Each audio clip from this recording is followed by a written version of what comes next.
Are you looking to get ready, be prepared, and transform your financial future? Then you've come to the right place. This is the Get Ready Money podcast with Tony Stewart, where Tony has insightful conversations with financial experts who are changing the way we think about money. Catch up on the latest financial trends and hear practical advice from Tony and his expert guests so you can build healthy habits that work. Be empowered with tips for implementing small changes that can have a big impact on your financial future. So sit back and get ready to hear from today's guest. Welcome to the Get Ready Money podcast, changing the way we think about money. I'm pleased to be joined today by Louis Barajas. Louis is an author and financial expert. In this episode, we'll be discussing Louis's thoughts on how we change the way we think about money and why our relationship with money is a reflection of our relationship with ourselves and those around us. Louis, welcome to the Get Ready Money podcast. Tony, it's my pleasure. I enjoy your podcast. Seen a lot of my friends on your podcast, so I'm excited to be here with you today. Yeah, well, I'm excited to have you. You're doing some fantastic work. As we get started, this is a question I ask everyone. Tell us a little bit about yourself. What is your origin story? So I am the son of Mexican immigrant parents who came to the United States. And I will quickly tell you a story. So my dad in 1971 lost two jobs, and I was 11 years old, and he came to me because I'm the eldest child and said, he took all the money that my family had and he bought a welding machine. He was a welder, and he opened up a wrought iron shop in East Los Angeles, right in the barrio of East Los Angeles.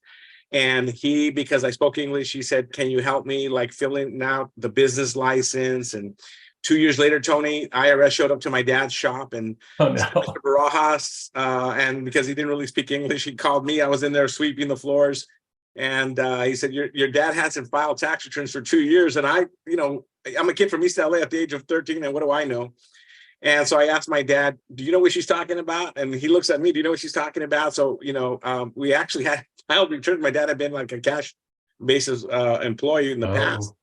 So end up going to a bookstore. My dad bought me a book. I read the book through and through, and I filed my dad's tax returns at 13. And I realized that I was going to need to go to college and learn all about money and finances. And I end up making it out of the barrio and get my go to UCLA, get my MBA, and then become a certified financial planner. Now, Tony, I will share with you that I got it back in the 80s is when I started the CFP, College for Financial Planning.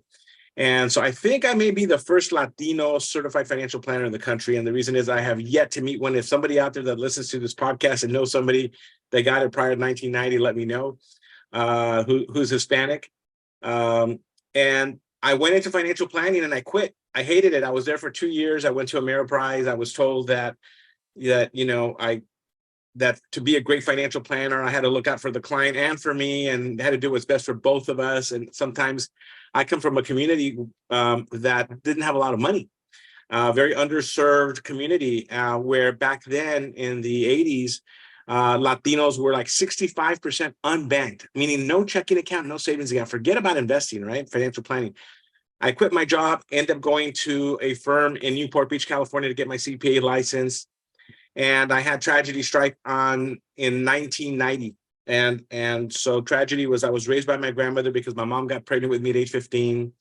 The reason I made it out of the barrio because my grandmother's son, my uncle, loved books and he would buy me books all the time. So that's how I made it out of the barrio.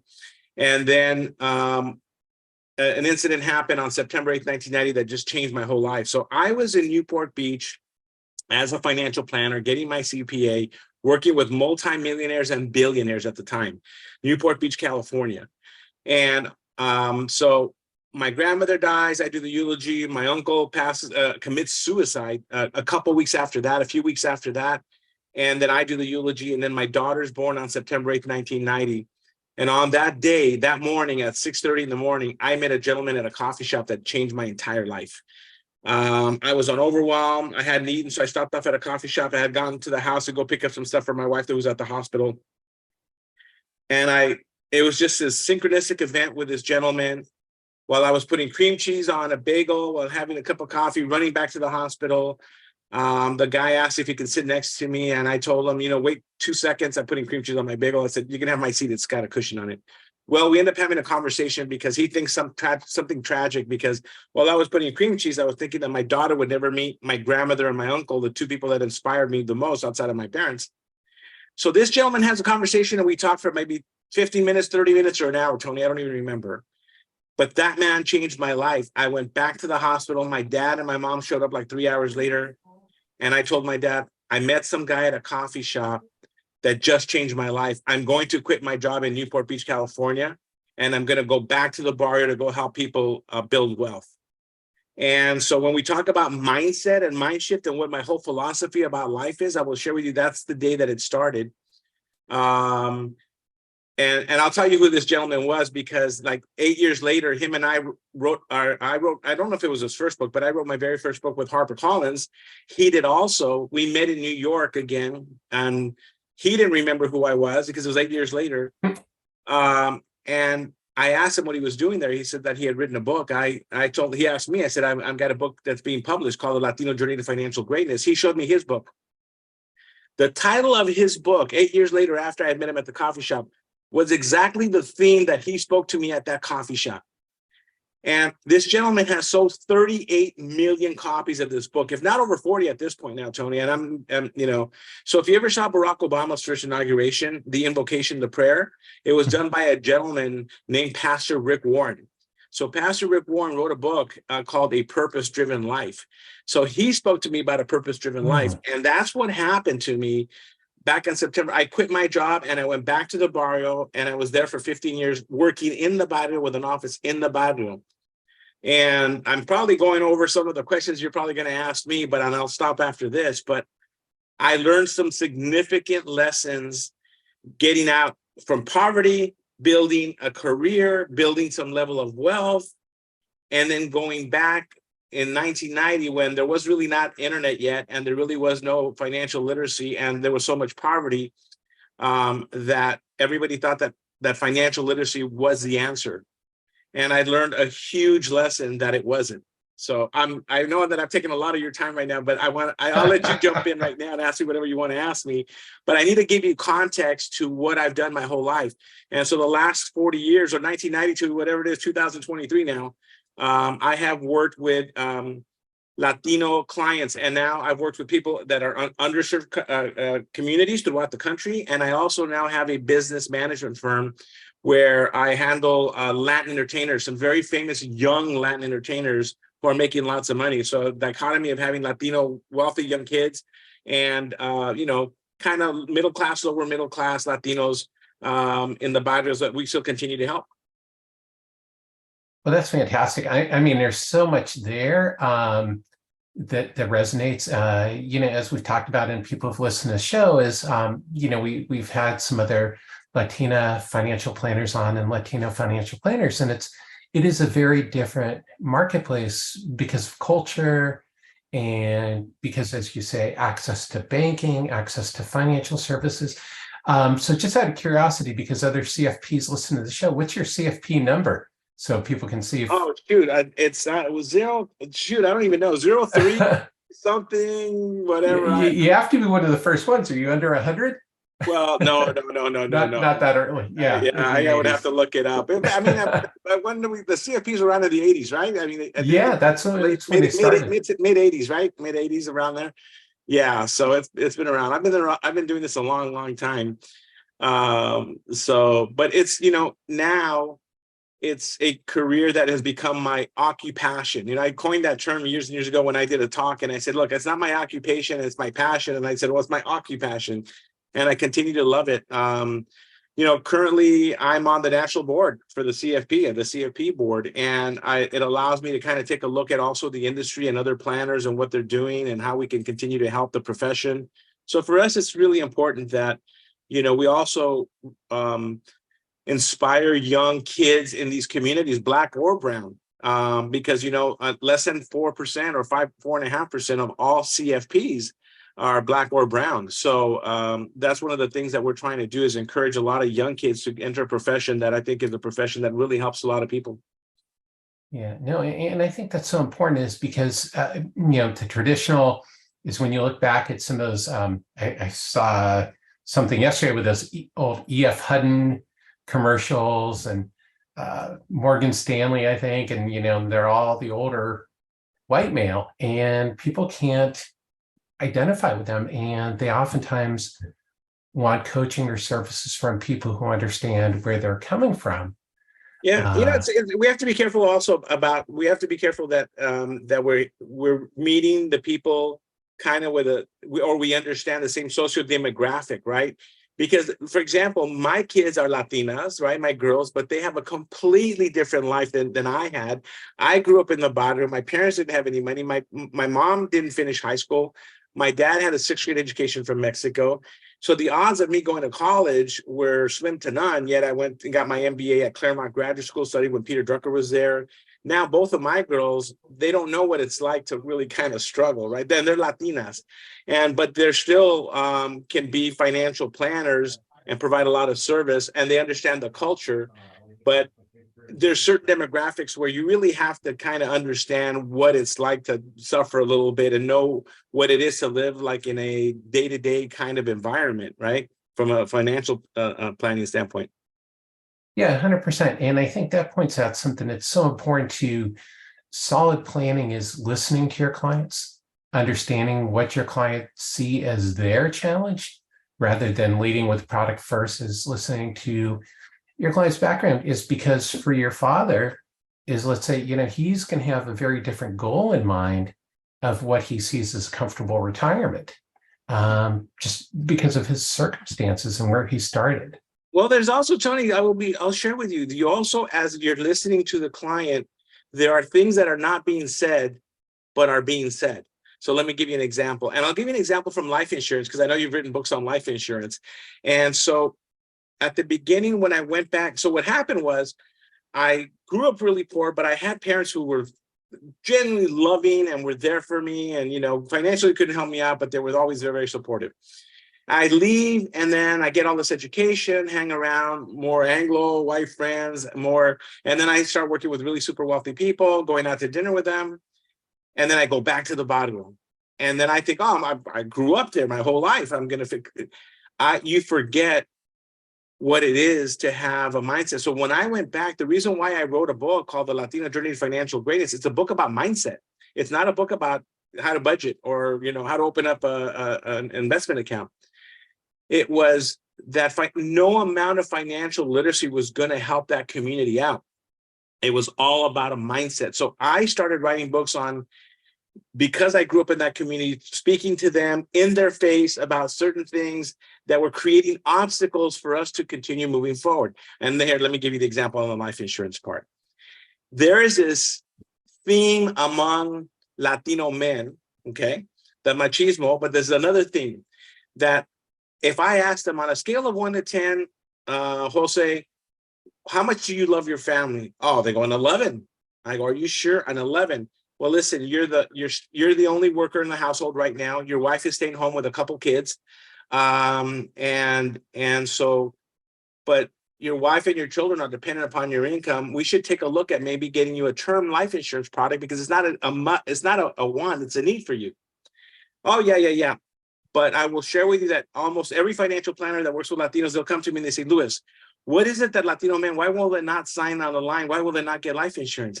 So this thing called the Sancho syndrome, something that nobody talks about. The Sancho is that the man feels that he's going to die because now he's got a life insurance policy, or his wife is going to kill him because now he's got a life insurance policy. And the Sancho, the lover, the young lover, after he's dead, is going to end up with all the money. I know that it sounds really silly, but it's very cultural. And so what I did was, once my dad reminded me of that, he goes, they're not getting life insurance because of the Sancho. And I go, Dad, remind me what's going on again. And so he explained to me. So I then started implementing and say, hey, listen.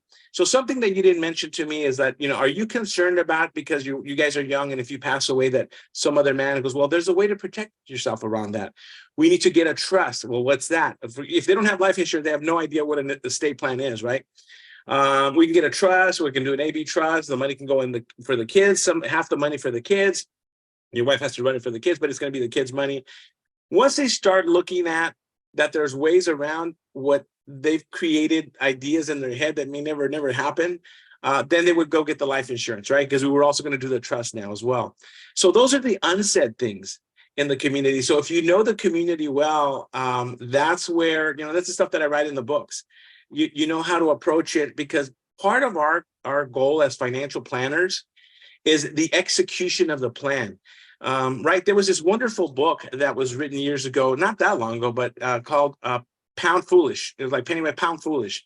And it was by this, the author, the writer from the LA Times who did all these money makeovers. And her study went back and said only 11% of financial planners ever really or only 11% of people that work with financial planners ever execute a financial plan. And that's why, like, if you were to go to my website, I don't do financial planning, I do financial doing. And people ask me, why is it that your father has done so well? My dad's now in the 80s, but my dad's traveled the world. He owns rental properties, at his own business. I said, because I really sort of kind of did financial planning. I just did financial doing for my dad. Dad, here's the attorney, sit down. Mom and Dad, I'm going to introduce you to the attorney. We're going to do the estate plan for you. I'm going to step out of the room. You guys do whatever you want to do. Dad, next Wednesday, you're getting your blood work done. We're going to do a life insurance policy. I went through everything. You'll need this much. So it's for these underserved markets. It's a lot more hand-holding. It's a lot more doing. And we actually have to meet them where they're at. But at the same time, they don't even know that sometimes they don't even know what needs to be done. Yeah, I love what you're saying. And I think it's so important is to listen for those. Well, you can't listen for something that's not said, but that you have to be able to figure out what's not being said, is those not necessarily a hidden clue, but there is a hesitation. And I think, I'm a little surprised that it's 11%, but not completely surprised that it's 11% of people don't complete their financial plan. I mean, that only 11% of people do complete their financial plan, because I know from my time working directly with clients, it's hard to get people to execute until you find out what is really stopping them, because it's not, as you point out, it's not financial literacy. It's not that people don't understand. They know they need to save money. They know they need to get insurance. They know they need an emergency fund. That's not the problem. The problem is, as you point out, is that, is getting into the mindset where you understand that it's the right solution to the challenge that you see in your mind. Right. It's, and I go back to, so when I first started out back in 90s, early 90s, or probably even 80s, it was a lot of financial coaching back then, because most of my clients did not have a lot of assets, right? I had to get them to open up bank accounts, Tony. It wasn't even about, I needed to get them to be banked. I needed to get them term insurance, right? I needed them to start putting some money away for the retirement account, and explain what that was. Because also there was a myth in the Latino community. The myth was, somebody kept saying inside the companies that if the company goes broke, you lose your 401k because they're going to take all the money with them, right? That was a constant thing. So nobody would participate in the retirement plan. So it really is sitting back and taking a look at what tools do we have as financial planners that we can have conversations about. And so I've created a ton of tools. And believe it or not, Tony, I'm starting to upload those tools on my website, louisbarajas.com, where other advisors can go in there and grab them and get them there. Because we have to get them to execute, because otherwise all the planning in the world doesn't change anybody's life if they don't take action. Yeah, 100%. And action that they believe in. That's the other thing too, is people do things and they're not really fully vested in it, and it doesn't come to fruition. That's true. Down the road. So one of the things we were talking about is you're also part of a show called Opportunity Knocks. Tell us a little bit about what is Opportunity Knocks. So Opportunity Knocks, I was presented to go on the show about a year ago. And a real quick story, I was not going to do the show because I had just gotten on the CFP board. I was in transition to bring my own wealth management firm back. I had merged with another company. We had created an insurance agency, and I also managed a lot of artists, and it was going crazy. And so I was not going to do the show. But they told me that we were going to coach. There was going to be 3 coaches on the television show. We were going to help them overcome financial and life obstacles. And the lady that they were going to assign to me lived out of El Paso, Texas. My wife was with me at that lunch, and she went there to confirm that I would say no to the show because I was just overwhelmed, didn't have time. And she was kicking me into the table. You better say no. You better say no. And the more they talked about the show, the more I thought, wow, this is something that I've always wanted to do. And it really fits in who I am and what I do. But then they told me, well, the lady that you're going to help is really not in El Paso, Texas. She's in Socorro, Texas. And her name is Patricia. And so my wife then looked at the producers and said, he's doing the show. My grandmother's name is Socorro, who was born on St. Patrick's Day. And my grandmother's name is Socorro Patricia, the one who died when I went back to the love of my life. And how weird is it that the show that I was going to do was going to help a lady in Socorro, Texas, whose name is Patricia? What are the odds of that? So I had to do it. It's a show that shows people who lack resources or underserved markets how to become resourceful. So we walk them through the whole process. The lady that I had, she was an artist who used to give art classes. She goes into COVID. No, she can't see anybody, can't do art classes. Her husband leaves her with 6 children. They're in this house in Socorro, Texas. They the water pump breaks. They have no running water and no heat. And she's 10 months behind on her payments. So what do you do? How does a financial planner help somebody like that? That's not the kind of people, that's not the kind of work that financial planners are looking for. So the show Opportunity Knocks shows them through what's called an opportunity filter, and they can go to opportunityknocks.net. And there's an opportunity filter where they put their zip code and they can get help for everything. So we got her help through CDFIs, community development financial institutions, which are basically credit unions that have been funded by the government for low income communities, right? So opportunityknocks.net, and there you'll see the filter. And so whether you're losing your house, whether you need to refinance, whether whatever, we find you resources there to be able to go after. So we have a crew of people that follows them. The show is going to be in a few networks across the country on PBS. It's now national and continues to grow, and we're ready to shoot the 2nd season in October. And Patrice and Gene Chasky and I have gotten along great. We shot the beginning and the ending of the show at Dolly Parton's Dollywood. Believe it or not, one of the people that she'd worked with was was one of the executive producers of the show. So it's done phenomenally well, and we continue to show people how to become resourceful if they don't have the resources. Well, that's so important. And I think, as you point out, as those are generally people that the traditional financial services advisory community doesn't work with, right, for a whole variety of reasons. Right. So it's great that there's a resource. So if anybody is out there and they feel that working with a financial planner is not in their current budget or whatever, which you should talk to a financial planner first and find out what it's going to cost before you make that decision. But right, if it's not in your budget, this is a great resource, or just catch an episode of the show. So, let's get into the get ready questions. If you're ready, let's do it. All right. What basic money concept do you wish people knew? I've been doing this for so long, and I'm going to bring it down to the most basic term. And again, it's a little jaded right now, but I will share with you that if nothing will happen if you don't save $1, right? And to me, it's saving now. If you go to Twitter, if you go to TikTok, if you go to Facebook, you see all these financial planner people, oh, saving is bad. You're not going to look, for most people out there, it's not about the money in the bank account. It's about the mindset that you have to spend less than you earn and have $1 saved so that eventually you can invest it, right? Invest it to buy a house, invest it for your retirement. And savings, and I also used to be, you got to teach people where to save. At this point, Tony, I don't even care if people save money underneath their mattress, but it's the mindset that they're saving and putting something away for the future is the biggest thing that I tell people. That's if you have that mindset. Now, I also have clients that come in when they first come in to see me. I've got $10,000 in my bank account. Oh, good for you. But they've got $20,000 in debt. Well, that's technically not savings, right? They need to pay down that debt. They need to have no debt or little debt, and then have, anything above that is savings. So again, we have to be understanding that savings is the number one thing that they can do, because from that, we can create anything. Yeah. And I think, so you point out something that's super important too, is that balance. is, between your debt and your expenses, but essentially don't spend more than you earn. That's it.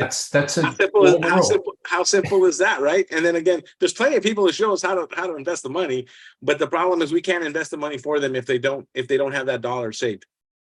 100%, 100%. So, the next question is, what is one simple thing that you can do each year to set yourself up for financial success?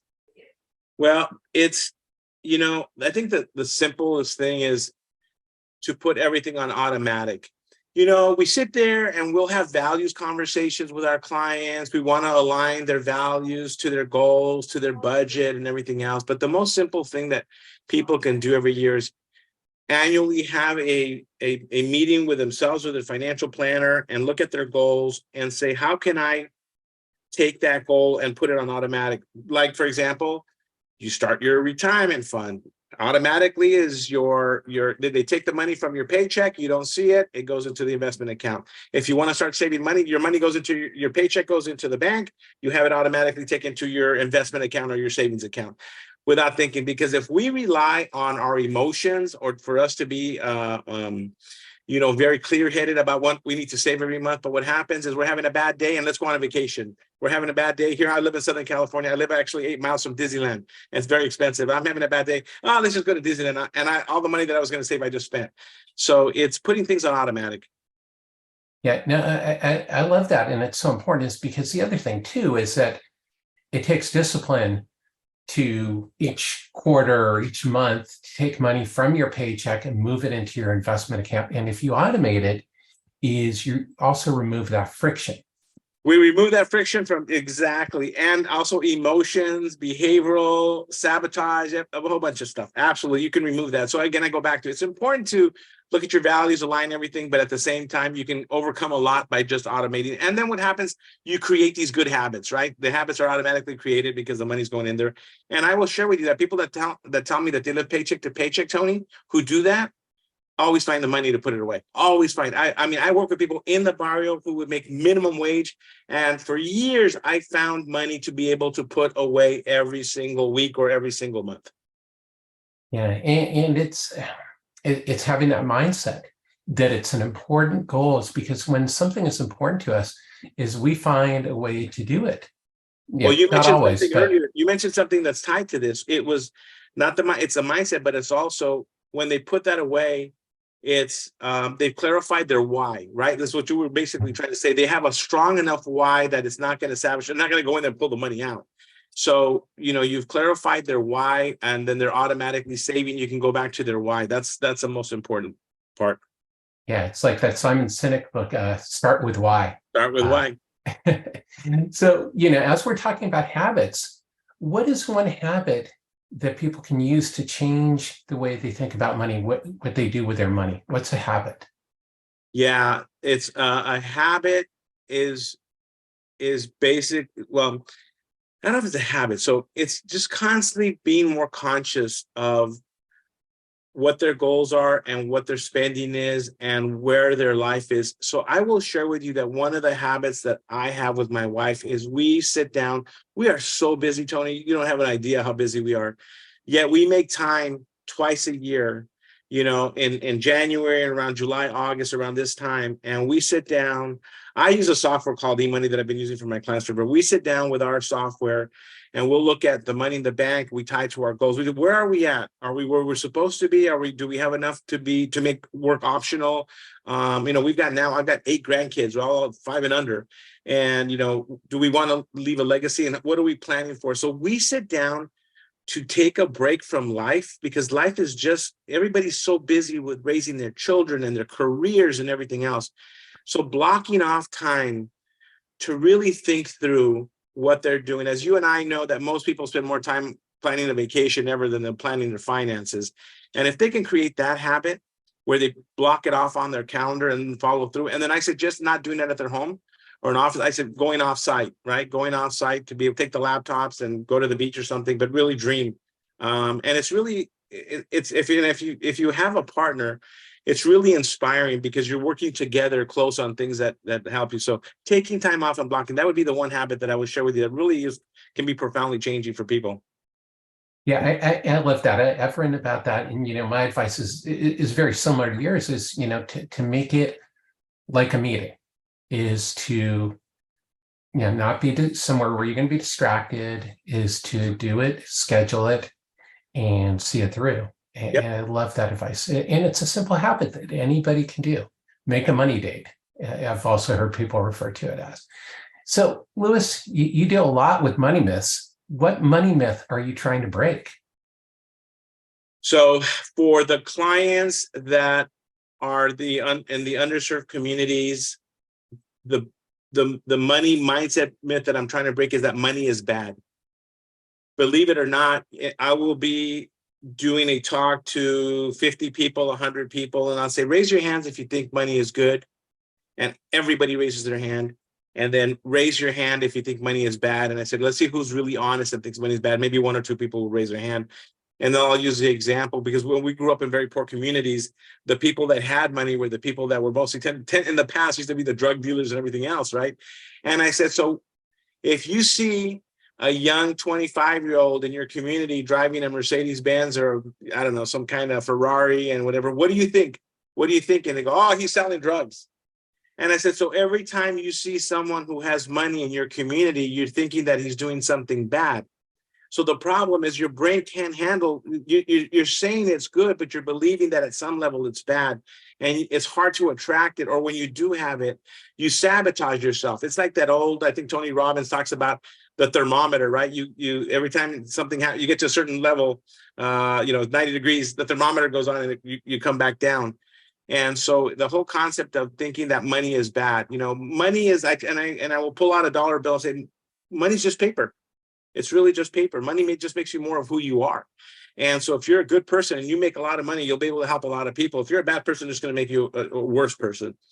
So money is not bad or money is not good. Money just is. Money makes more of who you are. And believe it or not, in a lot of these communities, the mindset is that if you really do have a lot of money, you must be doing something bad to have earned that money. So that's the mindset that I'd love to break. Yeah, that's an awesome mindset, because I've heard that in different communities.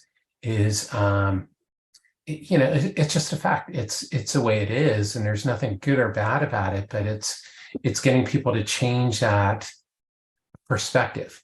Yeah, that there are ways, and I had somebody recently on the podcast who was talking about that. It's that money is abundant. Yeah. And there's one more that I use. There's a quote that I use that I heard years and years ago, but I've said it so many times. I've never seen a U-Haul behind a hearse. Right. I've never seen a U-Haul behind a hearse. And when I have a picture actually of a U-Haul behind a hearse, somebody like out of a joke did something, a meme or something, and sent it to me. At the end of the day, also, we're all going to die. We're here for a short time. We're here to enjoy ourselves. I tell people that money is just a tool to live a better quality of life while you're here on earth.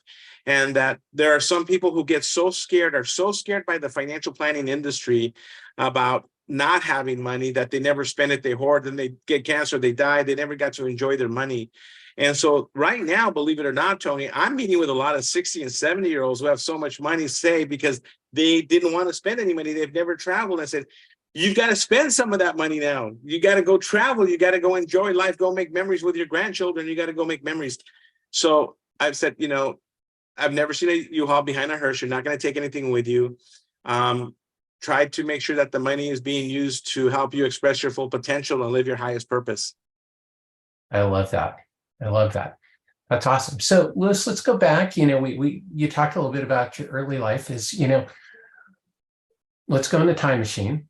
What advice would you give your younger self if you could go back in time, knowing what you know now? That's a wonderful question. And I will share with you that I have been called a pragmatic idealist. And that is because I left working in this high-powered community of Newport Beach to go back to Boyle Heights in East Los Angeles to help the poor. And I've learned one lesson, and I wish I would have known that lesson, but it took me 15 years in the barrio. And if I would go back and I would tell my younger self, I would say, Louis, You cannot help people who are not ready to be helped or who don't want to be helped. And so I see, when I was back in my community, I saw humongous need for help, people who really needed help. And I did everything in my heart to help them, but they would sabotage or not really be engaged in the conversation until I got the epiphany that they just weren't ready. But I needed to make myself available to them. And whenever they were ready, I would help them out. But I was trying to help people that I could see drowning.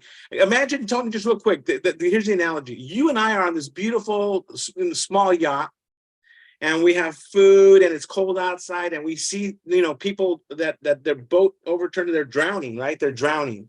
And we say, come on over here. We're going to throw you the lifesaver. We're going to get you, we're going to bring you up, and there's blankets and there's food. And so whether people are drowning actually in the water or drowning in debt, doesn't matter. I've given people the lifesaver, so I can help you, and they've pushed it out, and they're drowning. And I said, grab onto it, we can help you, and they push it out. And so it was at some point I almost quit the profession, because I said, well, I'm here to help them, but they don't want to be helped. And I felt like I was being invalidated for the work that I was doing for some of the people in the community. 35 years later, I have tons of people that I'm working with that have come through the community and come through and out and are doing really well. But if I were to tell Louis Barajas, is like, you cannot help someone who's not ready to be helped, who doesn't want to be helped. Just, wait for the person that's ready for you. When the student is ready, the teacher will appear. I think that the whole concept. Yeah, no, I love that. And I'm with you 100%. And I think sometimes as professionals, as we're frustrated with that, but we have to come to the realization that it's always about the client. And like you've said a few times, is meeting the client where they're at. So to wrap up, what is your number one tip on changing the way we think about money? The number one tip is that I get people to think about their future, and then I get them to put whys around their goals. And to be quite, there's more than a tip, but that's the most powerful thing that I can do, is just sit down and really clarify what's important to them. And I will share with you that I have in my office, Tony, I should have brought it with me, a puzzle box that I've covered in complete all white paper. Okay, I've covered it up. And I open up the puzzle box. It's got 500 pieces, and I'm meeting with, let's say, you and your spouse or whatever, and I take out pieces. I go, this is your retirement, this is your taxes, this is your estate plan, this is your life, this is your children, these are your grandchildren, whatever, all of this. Now you've come to me to help you put this together for you in the most efficient and effective way to help you reach your goals. The problem is I don't have a picture on the puzzle box. And all the work, putting the pieces together is really simple for me, because this is what I've done day in, day out for 35 years. Painting the picture on the puzzle box is what needs to be done. That's what I need your help in doing. And that is a lot of work. That is more work than we actually, believe it or not, sitting down with a client and really taking the time to clarify what they want to accomplish in their lifetimes before they die is a lot of work. And so to me, getting that clarity around them is the most crucial thing, because otherwise I'm just a product salesperson. I'm guessing what they want, because I haven't found the tools to really get them to express what they truly want. And I will share with you, from doing this for so long, a lot of people don't really know what they want, Tony. They really don't know what they want. If you're working with them and it's like, you don't want to put in your own values or your own belief systems or your worldviews to what they're trying to do, you really have to let them express. And sometimes it's taking me a year or two to get them to really express what they really want, because they start to get the epiphanies of what they really truly want to do. Yeah, and I think, I love your puzzle analogy. I've used that also when I give talks. I think it's a perfect analogy, is trying to fit that puzzle together, finding out what pieces are missing, what pieces you have duplicates, because like you said, if the piece doesn't fit in the puzzle, it's just a product that you're selling them. Absolutely.